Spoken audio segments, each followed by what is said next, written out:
ये एक बड़ी बात। तो मैं यही कह के आज कोई लंबा चौड़ा भाषण नहीं करना। चुनाव आने वाला, फिर से एनडीए की सरकार बनानी है, नीतीश बाबू को मुख्यमंत्री बनाना है, बीजेपी को जिताना है और नरेंद्र मोदी का हाथ को मजबूत करना है, ताकि इसी नुस्खे से चाइना का दांत तोड़ दें।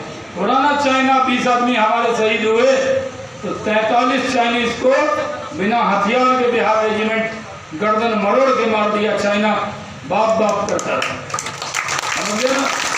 अब हम लोग झुकने वाले नहीं। पाकिस्तान बहुत अकड़ता था, पाकिस्तान के अंदर भी घुसकर सर्जिकल स्ट्राइक किया।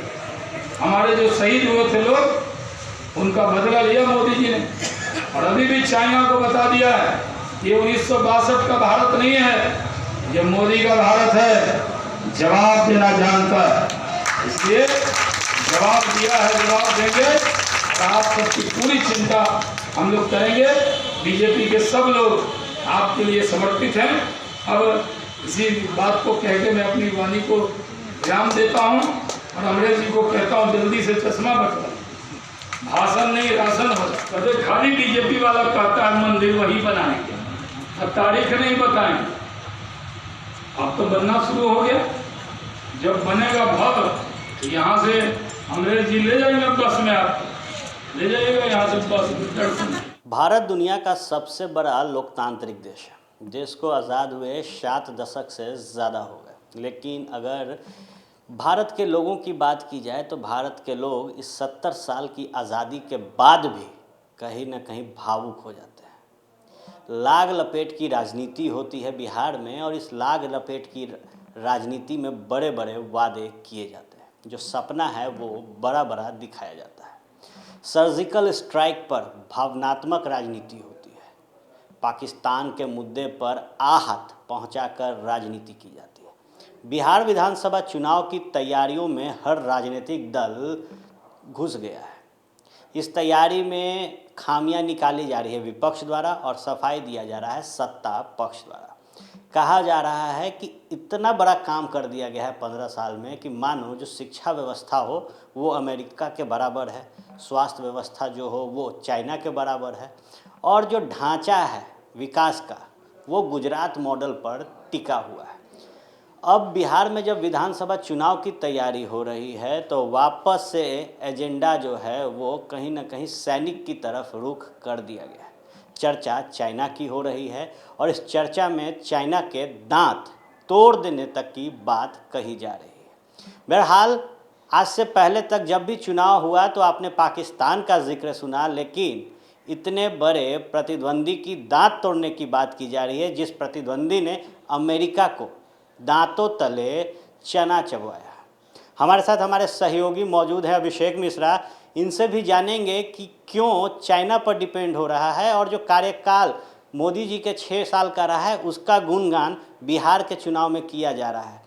उनके जितने भी भारतीय जनता पार्टी के राष्ट्रीय स्तर के प्रवक्ता हैं वो बिहार आ गए हैं और सेवा सप्ताह जो कि मनाया जा रहा है 14 तारीख से 20 तारीख तक प्रधानमंत्री नरेंद्र मोदी के जन्मदिन के उपलब्धि में, उसमें मोदी के कार्यकाल को गिना जा रहा है। अभिषेक जी, चाइना के दांत तोड़ने की बात कही जा रही है। शहनवाज हुसैन प्रवक्ता हैं, मुंगेर गए थे, उन्होंने कहा कि दांत तोड़ दिया जाएगा एक मुक्का में चाइना का। देखिए आर्यन, ये बहुत हैरान करने वाली बात नहीं है। बीजेपी के बड़े नेताओं का जब आना शुरू हुआ बिहार में जब बड़े नेताओं का आना शुरू हुआ, पहले जेपी नड्डा आए, देवेंद्र फडणवीस आए, और मैंने खुद पूछा था देवेंद्र फडणवीस से और उन्होंने संकेत दे दिए थे कि 2019 के लोकसभा चुनाव जिन मुद्दों पर लड़ा गया था कमोबेश उन्हीं मुद्दों पर कम से कम बीजेपी विधानसभा का चुनाव लड़ेगी, उन मुद्दों को भुनाने की कोशिश करेगी। आपने पहले ही कहा कि लोगों में एक गुस्सा होता है पाकिस्तान के खिलाफ। अब हाल में जिस तरीके से चाइना से भारत का टकराव है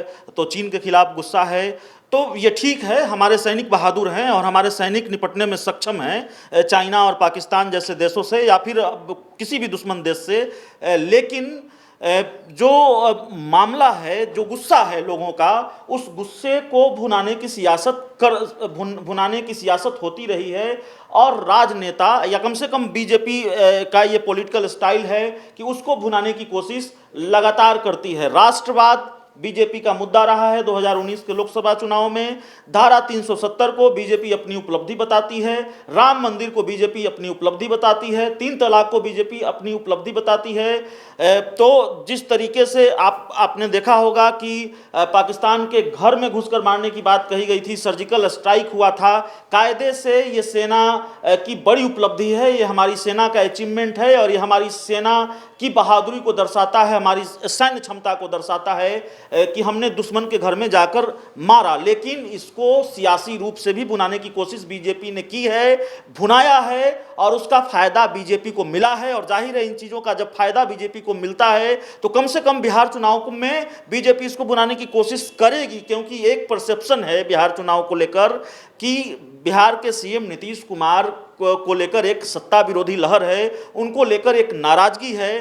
बीजेपी बार बार ये कह रही है कि नीतीश कुमार ने अच्छा काम किया है, नीतीश कुमार के नेतृत्व में ही हम चुनाव लड़ेंगे। तो उस परसेप्शन के बावजूद, एक बड़ा परसेप्शन है, एक अहम परसेप्शन है कि नीतीश कुमार के विरोध में सत्ता विरोधी लहर है। और बावजूद इसके अगर बीजेपी नीतीश कुमार को कैप्टन बनाकर चुनाव लड़ रही है, एनडीए का कैप्टन बनाकर बिहार चुनाव में जा रही है, तो जाहिर है बीजेपी को इसके नुकसान का अंदेशा है कि अगर नीतीश कुमार के खिलाफ वाकई कोई नाराजगी हुई तो इसका नुकसान बीजेपी को भी उठाना पड़ सकता है। इसलिए कह सकते हैं अभिषेक की एक मैनिफेस्टो आप इसको ले लीजिए, जिसमें चाइना भी ढाल है, इसलिए राम मंदिर भी ढाल होगा, इसलिए धारा 370 भी ढाल होगा।